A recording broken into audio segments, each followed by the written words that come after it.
Libro de Jonás, capítulo 3. Estamos estudiando a este profeta menor y hasta ahorita ha sido como que un viaje muy interesante porque básicamente hemos visto que este hombre, este profeta llamado Jonás, es el único que se le resistió a Dios, fue el único que le dijo no a Dios. Y eso lo hace como especial y lo hace único, porque Dios tiene que primeramente hacer una obra en la vida de Jonás, para después hacer una vida a través de la vida de Jonás.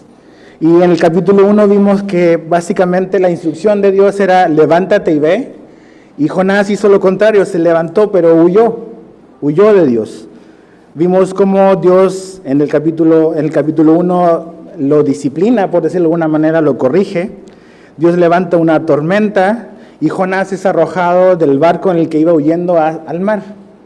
Y a lo mejor Jonás pensó que hasta ahí había llegado su vida, pero Dios tenía un plan de rescate, no solamente para Nínive, sino que también para este profeta en fuga. Dios manda un gran pez que tenía preparado de antemano y lo rescata en el fondo del mar. Lo rescata a Jonás y dentro del vientre de este gran pez, Jonás puede como examinar su vida y examinar su corazón y poder decir en cierta manera que viene a un arrepentimiento. Algo cambió en su corazón mientras él estaba dentro del vientre de este gran pez. Dios cuando Jonás recapacita y finalmente confía en Dios, dice que Dios mandó al pez para que lo escupiera y lo vomitara literalmente en tierra. Y es ahí donde nos quedamos. Entonces esta noche vamos a ver el capítulo 3 y vamos a leer los 2 primeros versículos, vamos a orar y vamos a estudiar. Dice así, Jonás 3, verso 1 y 2. Vino palabra de Jehová por segunda vez a Jonás, diciendo, levántate y ve a Nínive, aquella gran ciudad, y proclama en ella el mensaje que yo te diré. Entonces, Señor, abre nuestro corazón y entendimiento y permítenos ver tu palabra y escuchar lo que tú nos tengas que decir por medio de ella. En el nombre de Jesús, amén. Es interesante porque en el verso 1 comienza exactamente de la misma manera que el capítulo 1, verso 1. Y dice, vino palabra de Jehová. Comienza exactamente igual. Nada más que lo único que lo hace diferente es que en este capítulo 3, verso 1, dice que vino palabra de Jehová por segunda vez. Por segunda vez. Y ¿sabes qué? Tenemos que detenernos ahí, porque en esta historia donde vemos a este Dios que es un Dios que salva, a esta conclusión que Jonás llegó en el capítulo 2, verso 9, donde él dice, las salvaciones de Jehová, las salvaciones del Señor, vemos de que realmente Jonás tenía que experimentar él en su vida, realmente hasta dónde o qué tanto estaba dispuesto Dios a salvar a una persona. Y Jonás tuvo que ver y vio realmente en su propia vida esta gran salvación de la cual Dios es capaz. Ahora, la pregunta es, ¿por qué Dios tendría que hablar por segunda vez? ¿Por qué Dios tendría que decirle y volver a considerar a Jonás como un candidato para que ahora sí él vaya? ¿Te has puesto a pensar en eso? ¿Por qué Dios tendría que darle una segunda oportunidad? Si no entendemos realmente el concepto de la gracia, va a ser muy difícil entender la historia y la vida de Jonás. Y si no comprendemos no solamente la teoría, sino que en nuestra propia experiencia, qué significa la gracia de Dios, va a ser muy difícil comprender muchas verdades de la Biblia. Aquí vemos un acto de misericordia, un acto de gracia, que Dios está dispuesto a volver a usar a un hombre que la primera vez le dijo no a Dios. Dios podría haber desechado a Jonás, pero Dios no desecha a Jonás. Y aquí vemos de que Dios es un Dios de segundas oportunidades. Y eso es lo que tenemos que maravillarnos y asombrarnos de esta historia, es que Dios no solamente le va a dar y está dispuesto a darle otra oportunidad a los de Nínive, sino que también Dios está dispuesto a darle una segunda oportunidad a su profeta, a su siervo, Jonás. Dios es un Dios de segundas oportunidades. Dios no desechó a Jonás por haberle dado un no como respuesta. Entonces dice, vino palabra de Jehová por segunda vez a Jonás, verso 1, diciendo, verso 2, levántate y ve a Nínive. Es la misma comisión, es la misma instrucción. Dios no ha cambiado lo absoluto del capítulo 1. Dios vuelve a llamar al mismo hombre, lo vuelve a comisionar con la misma misión, es el mismo mensajero, la misma ciudad, el mismo mensaje. Dios no ha cambiado lo absoluto. Dios no se ha desistido de usar a este hombre y no ha cambiado sus planes para con los de Nínive. Dios quiere hablarle y comunicarle algo, una verdad, a los ninivitas. Y levántate y ve a Nínive. Es la misma ciudad. Ahora, aquí dice algo interesante. Si te fijas ahí en el verso 2, dice, aquella gran ciudad, y proclama en ella el mensaje que yo te daré. Aquí es interesante porque Dios ve y considera a esta ciudad como una gran ciudad. Nínive es la ciudad de Mosul, en Irak, hemos dicho. Y en este momento era una de las ciudades más grandes que había en esa época. Era una de las ciudades principales del reino de los asirios. Y obviamente representaba una amenaza para Israel. Por eso que Jonás está como renuente a ir a este lugar, porque realmente Nínive representa una amenaza para ellos. Pero es una gran ciudad. De hecho, más adelante vamos a leer que dice que se tomaban 3 días en cruzarla, caminando. Era un viaje de 3 días en la cual una persona podía cruzar esta ciudad. Acuérdate, o sea, en este tiempo no hay así rascacielos, o sea, la edificación es horizontal, no es vertical.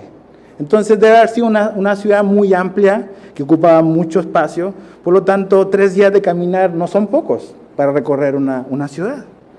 En el capítulo 4, verso 11, hay Jonás o Dios dice que en ese lugar viven 120,000 habitantes. Hoy en día quizás esa cifra no representa mucho para nosotros porque estamos acostumbrados a oír de millones. Pero en esta época una ciudad con 120,000 personas era una ciudad enorme, muy, muy grande. Entonces realmente era una gran ciudad con mucha gente, pero también una ciudad que estaba llena de maldad. Había gran maldad también en Nínive. Es la razón por la cual Dios le dice, ve y pregona contra ella, porque su maldad ha subido delante de mí. Pero aquí vemos algo bien importante, que es como Pablo dice en Romanos 5:20, cuando el pecado abundó, sobreabundó la gracia de Dios. Y vamos a ver cómo Dios va a usar a este hombre para finalmente llevar un mensaje a esta gente que ellos necesitaban oír. Ahora fíjate en el verso 2 también. Dice, ve a aquella gran ciudad y proclama en ella el mensaje que yo te diré. La idea de proclamar es una palabra que tiene que ver con predicar, con dar a conocer, con anunciar públicamente, decirlo audiblemente, claramente. Y eso es predicar. Y es interesante porque Dios le dice, ve y proclama el mensaje que yo te voy a dar. Y eso nos debe de hacer pensar, y a mí me debe de hacer pensar, y a cualquiera de nosotros nos debiese de hacer pensar, de que finalmente cuando hablamos de predicar la palabra de Dios, cuando hablamos de compartir el evangelio, compartir las buenas nuevas, es un mensaje que, tal como con Jonás, no era un mensaje que Jonás había elegido. Este no es un mensaje que Jonás empezó a decir, a ver, ¿qué será lo que tenga que decirles? ¿O qué podría decirles? A lo mejor algún mensaje relevante, a lo mejor un mensaje que, no sé, que apele a algo. No. El contenido del mensaje, el contenido de su proclamación, no es un mensaje que Dios le dejó a Jonás para que él eligiera. Le dice, yo te voy a mostrar el mensaje que vas a dar. Y es lo mismo con cualquier predicador. Un predicador no se para adelante o no le está hablando a un grupo de personas con un mensaje que él ha inventado, sino que está para proclamar el mensaje que Dios ha dado. y que Dios nos ha dado en su palabra. No podemos improvisar, no podemos inventar. Realmente aquí tenemos el consejo de Dios y tenemos lo que debemos de dar a conocer. Entonces Jonás no tiene que inventar un buen sermón, realmente. Tiene que ser fiel en comunicar lo que Dios le ha dado. Y esa es la tarea de un predicador. Estudiar la palabra de Dios, conocer la palabra de Dios, saber lo que Dios tiene que decirnos y poder comunicarla fielmente a la gente que está escuchando.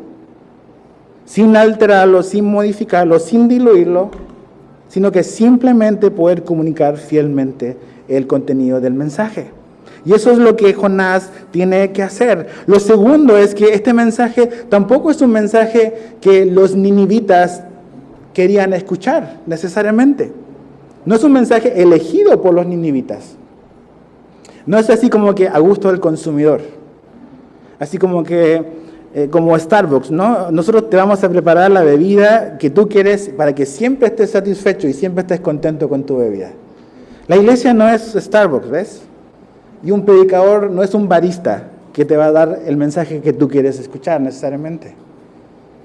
El contenido no está determinado por la audiencia. Por eso que debemos de conocer este libro, conocer la palabra de Dios. Y poder saber de que muchas veces realmente el contenido del mensaje no va a ser muy popular.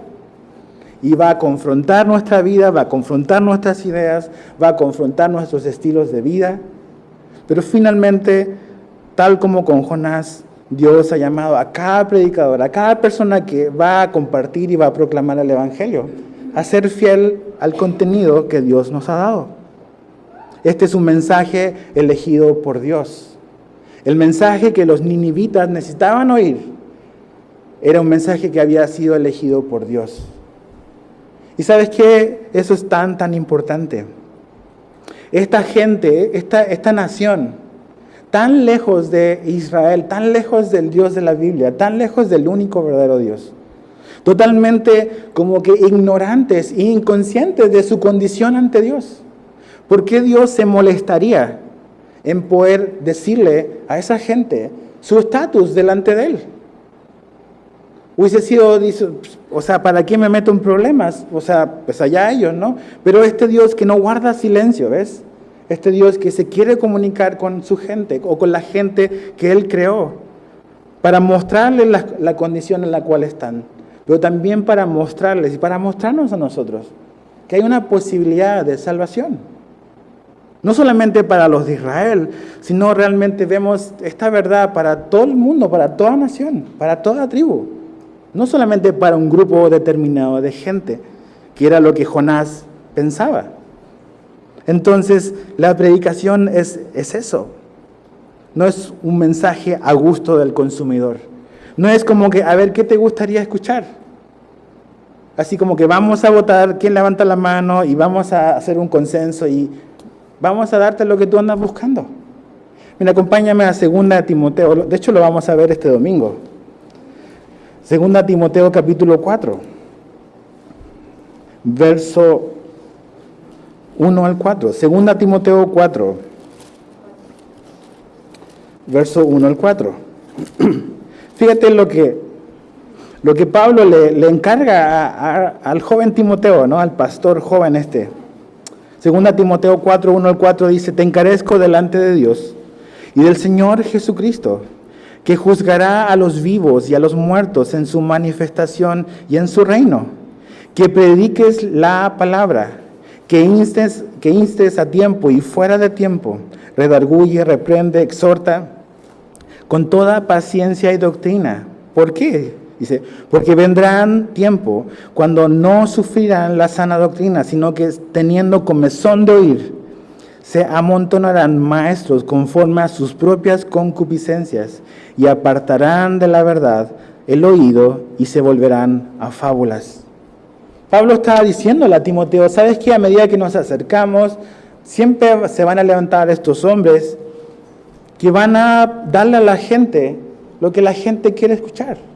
Algo que tienen comezón, entonces al oír eso la comezón se les va a terminar, pero son cosas que no tienen absolutamente nada que ver con el Evangelio, nada que ver con la Biblia, nada que ver con el mensaje de Dios. Entonces, un predicador, si tú quieres ser un fiel predicador, una persona fiel que comunica el mensaje de Dios, el Evangelio, no puedes estar pensando y viendo qué es lo que la gente quiere. Es qué es lo que la gente necesita. ¿Qué era lo que los de Nínive necesitaban? ¿Qué es lo que la gente que nos rodea necesita oír? No lo que no es a gusto del consumidor. 1 Corintios 1:21, no vayas ahí. Pablo dice algo muy interesante que tiene que ver con esto de que está haciendo Jonás o que va a hacer Jonás, que es proclamar. En 1 Corintios 1:21 Pablo dice, agradó a Dios salvar a los creyentes por la locura de la predicación. Es mediante la predicación de la palabra de Dios que Dios dice que agradó para salvar a la gente. Es cuando estamos predicando la palabra de Dios, cuando estamos agarrando este libro y comunicando el Evangelio a la gente, que Dios va a usar tus fieles al texto y Dios va a respaldar su palabra para alcanzar a la gente que necesita ser alcanzada. Dios no va a respaldar las ideas o opiniones humanas. Dios va a respaldar su palabra, no la palabra del hombre. Por eso es tan importante entender que Dios le dice que es lo que él tiene que decirle, el mensaje que Dios le ha dado a Jonás. Ahora, ¿cómo reacciona Jonás? Fíjate, verso 3 al 4. Y se levantó Jonás, ahora sí, y fue a Nínive, conforme a la palabra de Jehová. Y era Nínive ciudad grande en extremo, y de 3 días de camino. Y comenzó Jonás a entrar por la ciudad, camino de 1 día.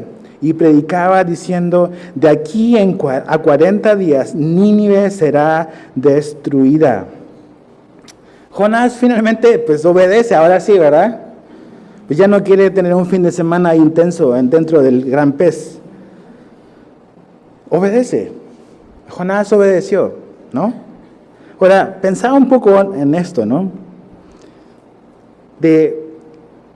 Ok, Dios le habló la primera vez, no le importó la opinión de Dios, armó su berrinche con Dios, hizo su voluntad, hizo lo que él quería hacer y le fue mal.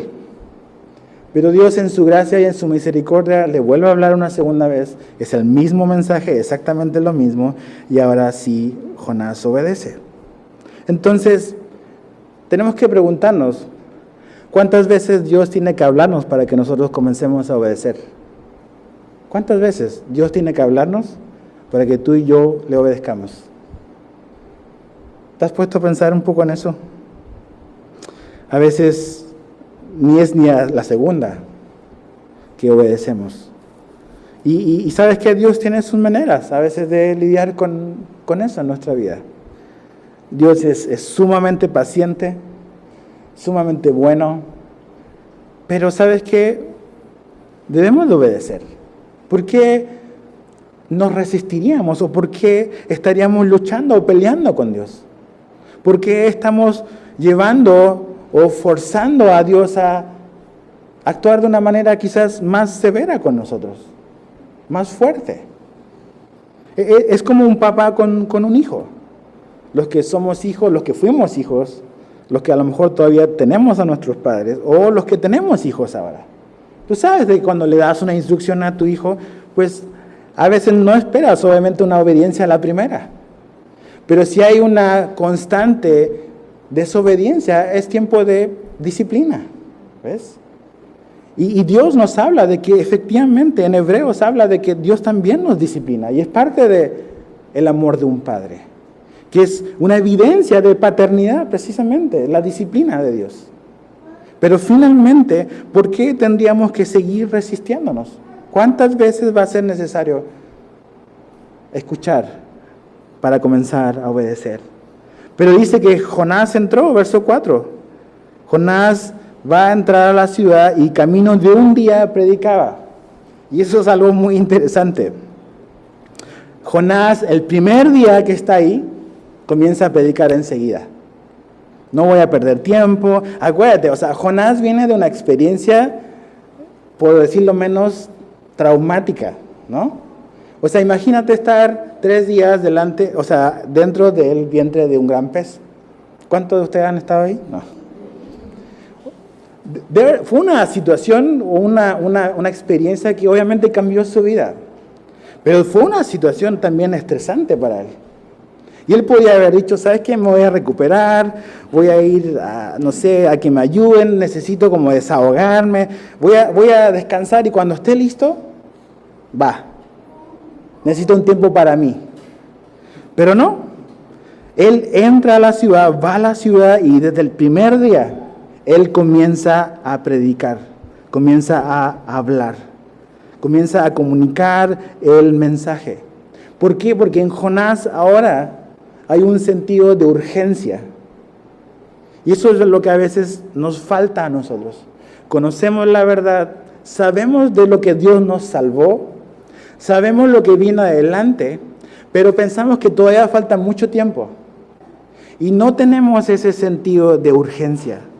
Jonás sí tiene un sentido de urgencia al comunicar este mensaje. Y dice el verso 4, de aquí a 40 días Nínive será destruida. Obviamente es un mensaje bastante confrontador, ¿verdad? O sea, no hay mucha esperanza, aparentemente. ¿Sabes qué? Si quería juntar una mega iglesia, probablemente no se le hubiesen recomendado ese sermón. ¿Cómo no morir en 40 días? No sé, algo así. De aquí a 40 días Nínive será destruida. Ahora, ¿podemos llegar a la conclusión de que eso fue todo el mensaje que él dio? Probablemente no. Yo creo que no. Porque la reacción que tiene el rey, después vamos a ver, te habla de que el rey entendió de que finalmente Dios estaba dándoles una oportunidad para el arrepentimiento. Pero podríamos decir que el mensaje de Jonás fue bastante enfático en esta idea del juicio de Dios. Del juicio de Dios. ¿Por qué? La pregunta es ¿por qué? ¿Por qué Dios es tan severo con esta ciudad? Por la misma razón que fue severo con Sodoma y Gomorra. ¿Ves? Por la misma razón. ¿Por qué? Porque dice el capítulo 1, verso 2, que la maldad de Nínive subió hasta la presencia de Dios. Dios no está indiferente a la maldad. Dios no está indiferente a el mal como se propaga. Y Dios decidió que era tiempo de tomar cartas en el asunto con Nínive, tal como lo hizo con Sodoma y Gomorra. Y sabes que esto es tan importante. A veces la gente, y a veces nosotros mismos, no tenemos mucha noción, o se nos ha olvidado a lo mejor, de qué nos salvó Dios, o por qué es importante la salvación del Señor. Mira, quiero que me acompañes a Romanos capítulo 1. Porque pensamos de que Dios no tiene derecho a enojarse. De que Él, este hombre con barba larga, bonachón, que tiene pinta de abuelito, y que finalmente va a aceptar a todos, porque finalmente es un buen hombre, es una buena persona, y realmente al final todos se van a salvar. Pero no entendemos. O sea, ¿quién es Dios? ¿Ves? No entendemos al Dios de la Biblia. Hemos a veces creado un Dios a nuestra imagen y a las ideas que nosotros tenemos. Pero fíjate lo que es importante para Dios y por qué la salvación es algo que si la comprendemos, cambia nuestra vida, porque cambió nuestro destino. Romanos 1, verso 18, dice, porque la ira de Dios, o sea, eso es algo que está en la Biblia, la ira de Dios, se revela desde el cielo contra toda impiedad e injusticia de los hombres que detienen con injusticia la verdad. Hay que partir por ahí. La ira de Dios es algo muy real. Muy real. Dios es amor, pero también la Biblia nos habla de este Dios y de esta ira que Él tiene. ¿Contra qué? Dice, contra la maldad, contra la injusticia de los hombres, contra toda impiedad. Entonces la ira de Dios es algo muy real. Y Nínive era una ciudad que estaba llena de maldad, absolutamente llena de maldad. Ahora, acompáñenme, porque ahí dice, es que ese Dios de ira es un Dios del Antiguo Testamento. No, esto es Romano, es Nuevo Testamento. ¿Ok? Hay Romanos 1, pero ahora verso 26 al 32. Estas son las cosas con las cuales la ira de Dios se manifiesta. Dice, verso 24, por lo cual también Dios los entregó a la inmundicia en las concupiscencias de sus corazones, de modo que deshonraron entre sí sus propios cuerpos, ya que cambiaron la verdad de Dios por la mentira, honrando y dando culto a las criaturas antes que al Creador, el cual es bendito por los siglos. Amén. Por esto Dios los entregó a pasiones vergonzosas, pues aún sus mujeres cambiaron el uso natural por el que es contra naturaleza. Y de igual modo también los hombres, dejando el uso natural de la mujer, se encendieron en sus lascivias unos con otros, cometiendo hechos vergonzosos hombres con hombres y recibiendo en sí mismos la retribución debido a su extravío. Y como ellos no aprobaron tener en cuenta a Dios, Dios los entregó a una mente reprobada para hacer cosas que no convienen, estando atestados de toda injusticia, fornicación, perversidad, avaricia, maldad, llenos de envidia, homicidios, contiendas, engaños, malignidades, murmuradores. Atención con esa. Nosotros somos buenazos para decir, no, los primeros son los peores, pero en esta lista también están los murmuradores y también son merecedores de la ira de Dios. Detractores, aborrecedores de Dios, injuriosos, soberbios, altivos, inventores de males, desobedientes a los padres, necios, desleales, sin afecto natural, implacables, sin misericordias. Y fíjate, 32, quienes habiendo entendido el juicio de Dios, que los que practican tales cosas son dignos de muerte, no solo las hacen, sino que también se complacen con los que las practican. Entonces, la Biblia es muy, muy clara. La ira de Dios es algo muy real. Y Dios no ha cambiado lo absoluto del Antiguo al Nuevo Testamento. Es el mismo Dios. Y es la razón por la cual Dios dice, ¿sabes qué? Nínive tiene un serio problema. El hombre tiene un serio problema. Y se llama pecado. Se llama pecado. Lo que nos separó de Dios. Ahora, volviendo a Jonás 3, cuando dice, le quedan 40 días y va a ser destruida, significa que es solamente juicio y no hay posibilidad de salvación. Solamente Jonás está hablando de eso, de lo que les espera, y Dios no da una posibilidad de salvación o de arrepentimiento. Fíjate lo que dice el rey. Bajemos rapidito al verso 8 y 9. Dice, sí, estas son las palabras del rey de Nínive, del rey de Asiria. Imagínate. Si no cúbrase de silicio hombres y animales y clamen a Dios fuertemente y conviértase cada uno de su mal camino, de la rapiña que hay en sus manos. ¿Quién sabe si se volverá y se arrepentirá Dios y se apartará del ardor de su ira y no pereceremos? Este rey entendió el mensaje y aquí nos da luz sobre cuál fue el mensaje de Jonás. Obviamente hay una fuerte carga de juicio y condenación porque era lo que los ninivitas necesitaban oír. Enfrentarse a este Dios que es perfecto, santo y no tolera el pecado. Y que ellos por la vida y por el pecado se merecen la ira de Dios, ¿ves?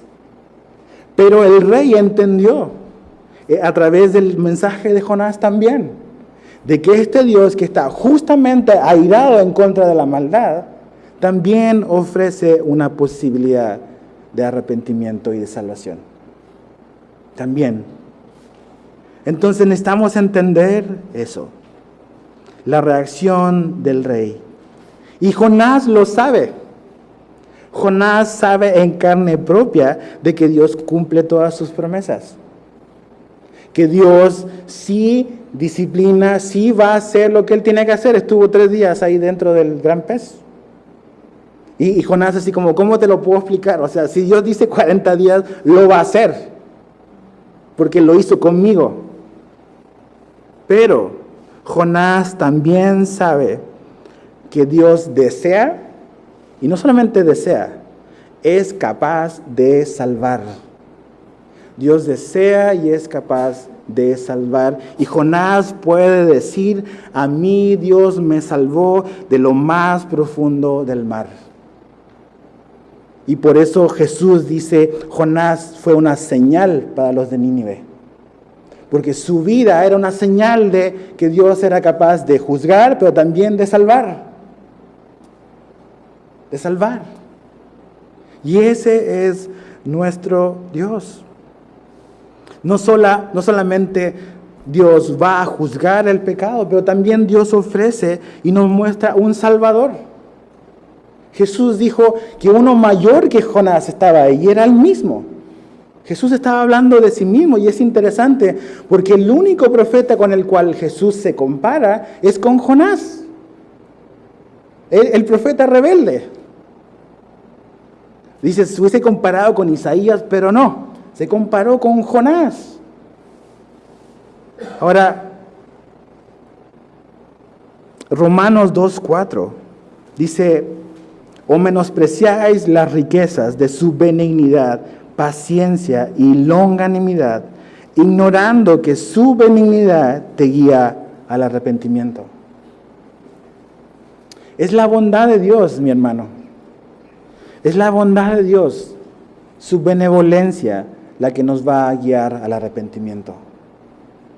Sí, Dios es un Dios que está enojado en contra del pecado y contra el pecador también, por el mal, por el pecado que hay en nosotros. Pero también vemos que Dios es un Dios benevolente y es su misericordia la que nos debe de impulsar al arrepentimiento. Romanos y Pablo no dice que es la ira de Dios la que nos lleva al arrepentimiento. Es la benevolencia de Dios. Saber de que Dios es un Dios que es grande en misericordia, que es lento para la ira. Dios no es impulsivo y de mecha corta como tú y yo, de que a la primera, no. Dios es grande en misericordia, es su bondad la que nos debe de llevar al arrepentimiento. Tú dices, Dios me ha estado hablando y me ha estado mostrando y me ha estado confrontando con mi pecado. Y tú dices, pues mañana no te arrepientes porque dices, hoy no pasó nada tampoco. Dices, pues Dios no va a hacer nada. No, Dios está siendo benevolente contigo. No es porque está ignorando tu pecado o mi pecado, o tampoco porque le está dando luz verde a tu pecado, sino simplemente porque Dios está siendo benevolente. Y que no te haya caído la consecuencia es para llevarte al arrepentimiento, para que puedas comprobar en tu propia vida de que Dios es grande en misericordia y lento para la ira. Ahora fíjate el verso 5. ¿Cuál es la reacción y la respuesta de los de Nínive? Dice, y los hombres de Nínive creyeron a Dios y proclamaron ayuno y se vistieron de cilicio desde el mayor hasta el menor de ellos. ¿Sabes lo que pasó en Nínive? Pasó lo que nos encantaría que ocurriera en nuestra ciudad. Un avivamiento. Con un profeta renuente y desobediente. Con un mensaje cargado quizás de un tono condenatorio. Pero hubo un avivamiento en Nínive. Todos. Absolutamente todos, desde el menor hasta el mayor, creyeron. Y se arrepintieron. Tú dices, no, aquí no dice que se arrepintieron. Mira, vamos al Evangelio de Lucas, capítulo 11. Usamos la misma Biblia para interpretar la Biblia. Lucas, capítulo 11, verso 32. Lucas 11, 32. Las palabras de Jesús a la gente de su época. Lucas 11:32 dice, y los hombres de Nínive se levantarán en el juicio contra esta generación. Jesús le está hablando a su generación. Y la condenarán, dice, porque a la predicación de Jonás, ¿qué dice ahí? Se arrepintieron. Y he aquí más que Jonás en este lugar. Entonces, cuando aquí Jonás 3:5 dice que proclamaron ayuno, Jesús dice, eso es arrepentimiento. Ellos se arrepintieron. ¿Y qué fue lo que Dios usó para que esta gente se arrepintiera? La palabra de Dios. Un predicador desobediente, medio rebelde, quizás medio torpe para hablar, no sabemos. Pero el poder no estaba en el mensajero, el poder estaba en el mensaje. Y eso nunca debes de olvidarte.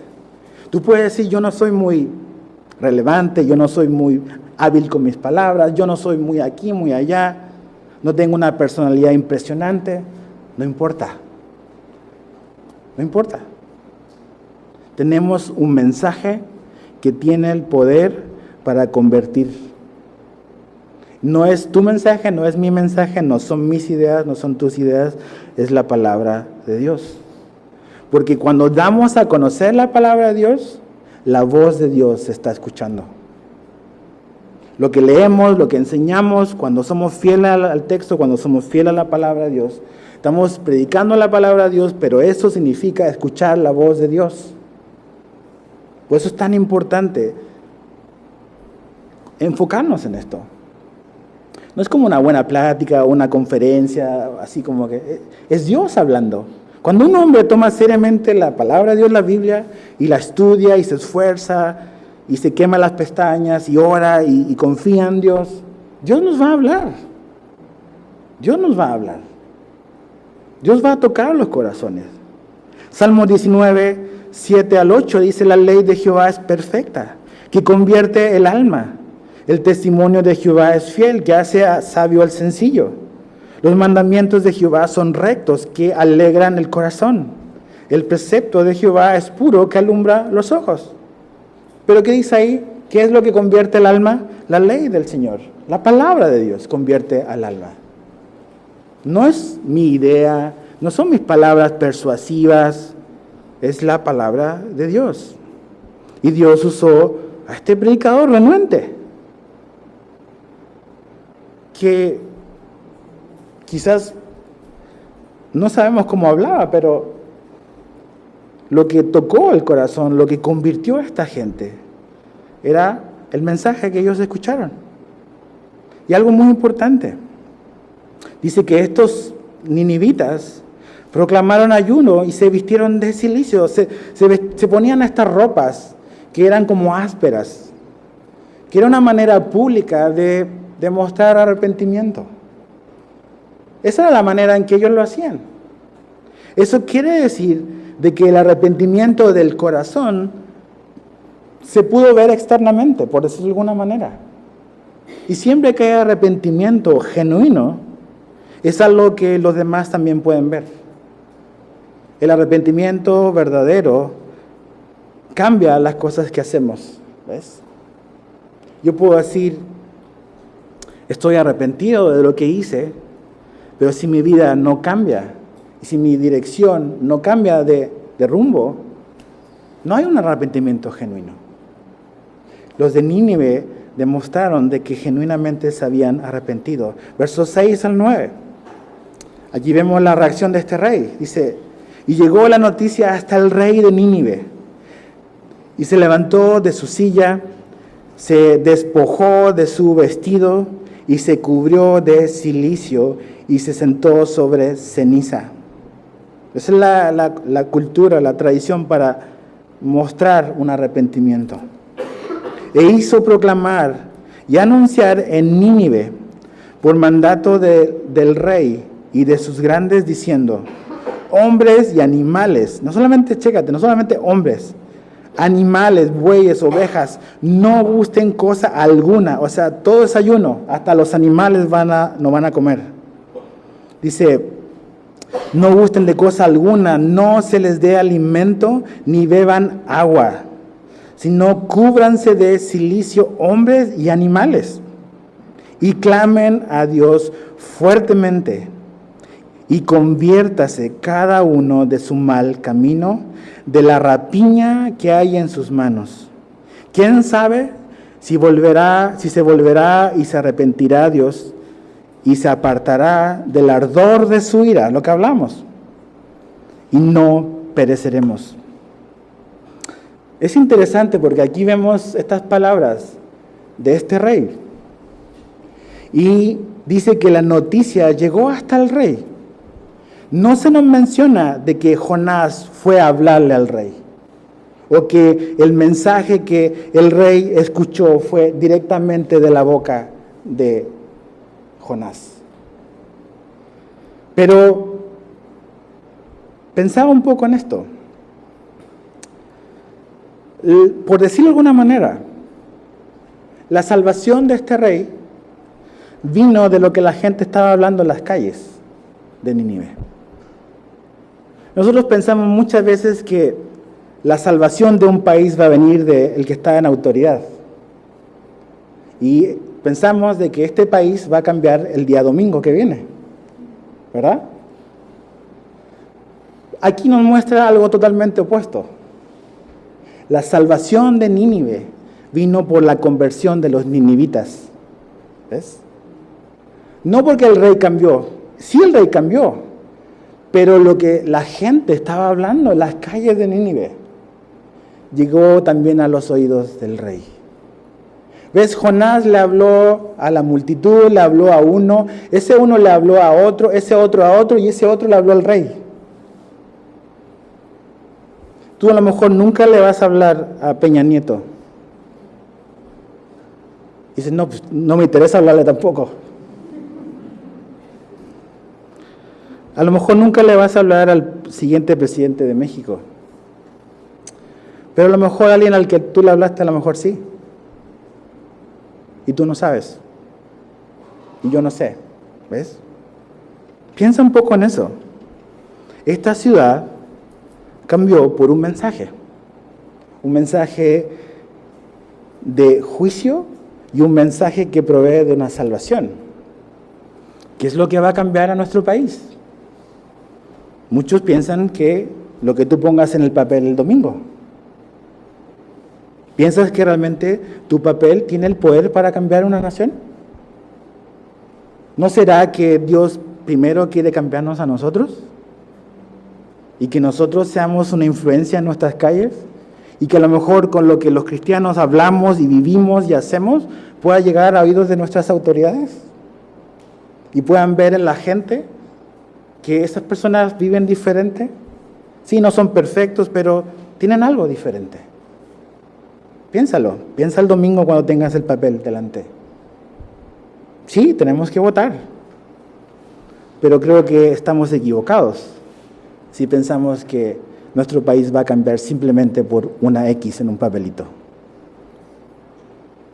Ahora, fíjate el verso 8. Dice, clamen a Dios fuertemente y conviértase cada uno de su mal camino. Aquí hay dos palabras bien importantes, que es clamor y conversión. Clamor y conversión. La palabra clamar quiere decir básicamente llamar. Esa es la palabra en el original, llamar. Y Dios y el rey le está diciendo básicamente llamen a Dios, invoquen a Dios, al Dios de Jonás, al Dios que nos está diciendo estas cosas, llámenle. Pero lo segundo dice es conviértanse. Y la palabra convertir es la palabra que en el original quiere decir regresar. Es regresar. Y eso es el arrepentimiento. Esto es muy importante que lo entendamos. El arrepentimiento o la conversión es dejar mi pecado atrás y regresar a Dios. Dejar mi pecado atrás y regresar a Dios. Y eso es lo que este rey, con tantito, así poquitito, de conocimiento, de información, de lo que escuchó, de que le llegó, dice, lo que necesitamos hacer es pedirle a Dios y venir a Él. Pero no solamente venir, sino que dejar nuestro pecado atrás. Fíjate, al final del verso 8 dice, de la rapiña que hay en sus manos. ¿Ves? Esta es la cosa. El problema no está solamente en la autoridad, el problema está en los súbditos. Rapiña en sus manos. Nosotros nos quejamos de las autoridades, de que la corrupción y todo el rollo, y Dios nos dice, ¿y qué onda con la rapiña en tu mano? O sea, nuestros gobernantes vienen de otro planeta o son de Marte. ¿Son diferentes a nosotros? ¿No es un problema en el fondo que todos tenemos? ¿En el cual todos contribuimos? ¿Y el cual hemos hecho este país todos nosotros? Si nosotros vivimos culpando a los que están arriba y no nos arrepentimos de nuestro pecado, este país jamás va a cambiar. Cada quien, como el rey lo sabe muy bien, y los ninivitas también, cada quien tiene que asumir su responsabilidad ante Dios y humildemente arrepentirse y dejar de hacerlo. Dejar mi pecado atrás, dejar lo que ha perjudicado a Cancún, lo que ha perjudicado a México. Déjalo atrás. Y ven y pide a Dios y vuélvete al Señor. A lo mejor Dios, no a lo mejor, Dios puede hacer algo diferente, independiente de quién gane el domingo, absolutamente independiente. Otra cosa, ¿qué tan importante es la influencia de un rey sobre su pueblo? Tú dices, yo no soy un rey, pero a lo mejor es una autoridad en tu familia.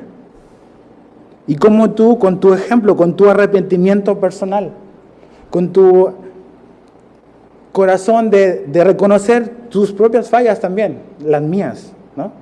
Y decir, voy a abandonar esto y voy a venir a Dios. También puedo inspirar a mi gente, ¿ves? O sea, el rey no dice, no, es la gente que no tiene la menor idea, es culpa de ellos.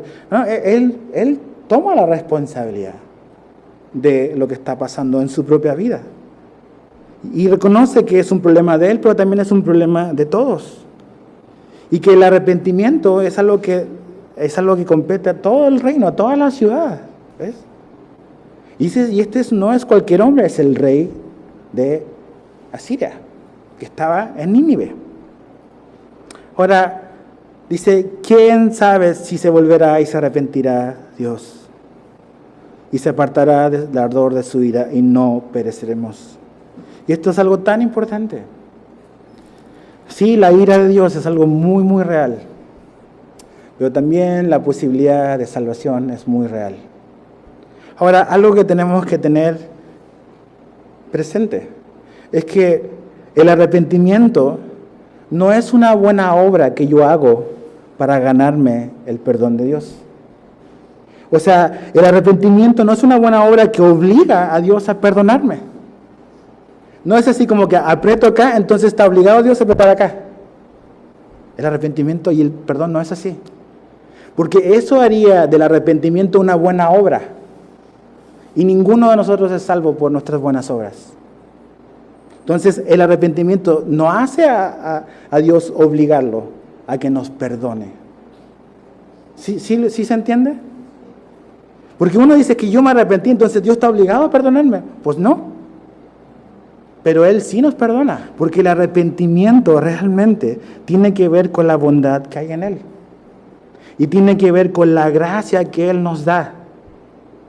Que Él permite por su gracia que si yo me arrepiento, Él me perdona.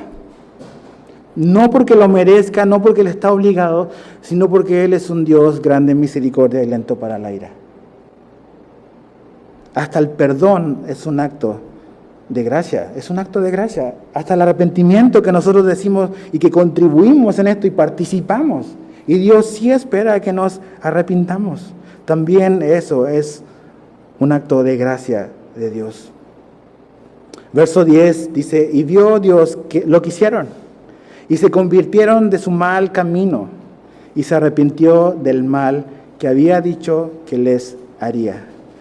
Y no lo hizo. La salvación es del Señor, como Jonás bien confesó. Ahora, la pregunta que puede surgir aquí en la mente de algunos es, ¿se arrepiente Dios? ¿Dios tiene algo malo de lo cual Él se tenga que arrepentir? 1 Samuel 15 dice que Dios no se arrepiente de nada, no es un hombre de lo cual Él tenga que arrepentirse de algo. Entonces, ¿qué tiene que ver esto de que se arrepiento y se arrepintió del mal que había dicho que les haría? Acompáñame a Jeremías capítulo 18, ya estamos terminando. Quiero que te vayas con esto en mente. Jeremías capítulo 18, versos 7 al 10.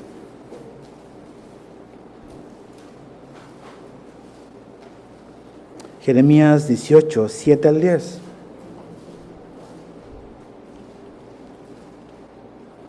Dice, en un instante hablaré contra pueblos y contra reinos, para arrancar y derribar y destruir.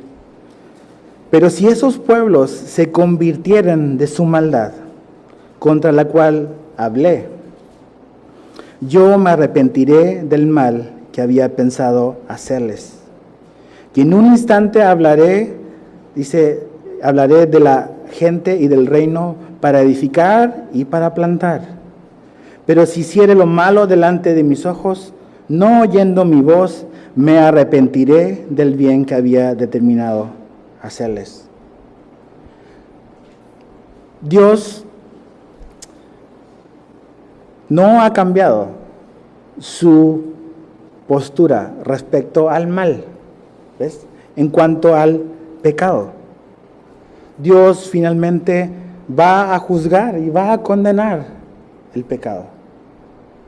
Pero Dios también va a ser fiel a su palabra en dándonos la posibilidad del perdón si hay en nosotros arrepentimiento. Él no va a cambiar. Él va a perdonar porque Él lo ha prometido al que se arrepiente, al que hay una conversión genuina, pero Él también va a juzgar al que no lo hace. Entonces, la salvación, ahí está. La salvación es Dios. Y lo que tenemos que responder y ver es que realmente tú y yo tenemos una responsabilidad ante Dios. Dios es así, su ira es real, su juicio es real, la Biblia dice que su juicio viene, pero también la Biblia nos habla de que Dios nos ama y que mostró su amor dándonos a su Hijo y que Él nos amó cuando aún éramos pecadores, no cuando nos estábamos portando bien o cuando estábamos viviendo una vida pues buscando a Dios o cuando estábamos haciendo nuestro devocional. No fue ahí cuando Dios nos amó. Eso es lo que dice Romanos 5:8. Siendo aún pecadores, Cristo murió por nosotros. Y su amor se manifestó en nuestra vida. Pero Él va a cumplir lo uno y lo otro. ¿Ves? Pero hay una posibilidad de salvación. Hay una posibilidad de salvación para ti y para mí. ¿No nos debe de motivar eso para predicar el Evangelio? Sabiendo lo que viene, sabiendo el destino de esta separación eterna y juicio eterno para todos aquellos que no creen en Jesús. ¿No nos debiese eso de dar un poco de sentido de urgencia como la tenía Jonás? ¿No eso debiese de hacernos salir de nuestra zona cómoda? ¿O no? Pero no nos debiese de movernos de nuestra zona de comodidad el saber de que el destino y la vida eterna de personas puede cambiar y puede ser diferente. ¿Por qué? Porque tenemos un Dios que es capaz de perdonar y puede perdonar y ofrece salvación, partiendo por nosotros. Isaías 1:18 dice, venid luego, dice Jehová, y estemos a cuenta. Si vuestros pecados fueren como la grana, como la nieve serán emblanquecidos. Si fueren rojos como el carmesí, vendrán a ser como blanca lana. La invitación de Dios es, vengan. Yo puedo perdonarlos, yo puedo limpiarlos, yo puedo cambiarlos. Lucas 5:32, Jesús dijo, no he venido a llamar justos, sino a pecadores al arrepentimiento. Ese es el Evangelio. Jesús, por eso dijo, uno mayor que Jonás hay acá, es Él. Él vino a hablarnos. Y él no vino como Jonás vino. Jonás fue renuente y Dios tuvo que tratar con él. Jesús vino voluntariamente y gozosamente a hablarnos de que sí hay un juicio, de que sí es real, pero hay salvación si creemos en Él. Entonces, mi amigo, mi amiga, a lo mejor si no eres una persona que ha nacido de nuevo, esta es la invitación que Dios te da, que realmente no merecías, ni que yo merecía tampoco, pero que Dios nos ofrece por gracia el perdón de nuestros pecados si nos arrepentimos y hay una conversión en nuestra vida. Ahora, si somos cristianos, si somos creyentes, ¿qué es lo que Dios quiere que sepamos? Que obviamente no podemos tener el mismo corazón que tenía Jonás a un comienzo. Indiferente, cómodo, no le importaba lo que 120,000 personas, cómo iban a entrar a la eternidad. Entonces, Dios necesita hacer un trabajo en nuestro corazón, de poder tener el corazón de Jesús. ¿Ves? No basta solamente con tener el mensaje de Dios. Necesitamos tener su corazón para con el perdido también. Es que Dios nos dé ese corazón, mis hermanos. Creo que a veces el primer obstáculo que Dios necesita brincar en nuestra vida es nuestra indiferencia. Entonces vamos a orar para que Dios nos ayude a poder dejar esa apatía y ver con otros ojos al perdido, sabiendo el destino, que es uno si no hay fe en Jesús, pero que puede cambiar para salvación si hay conocimiento del Evangelio.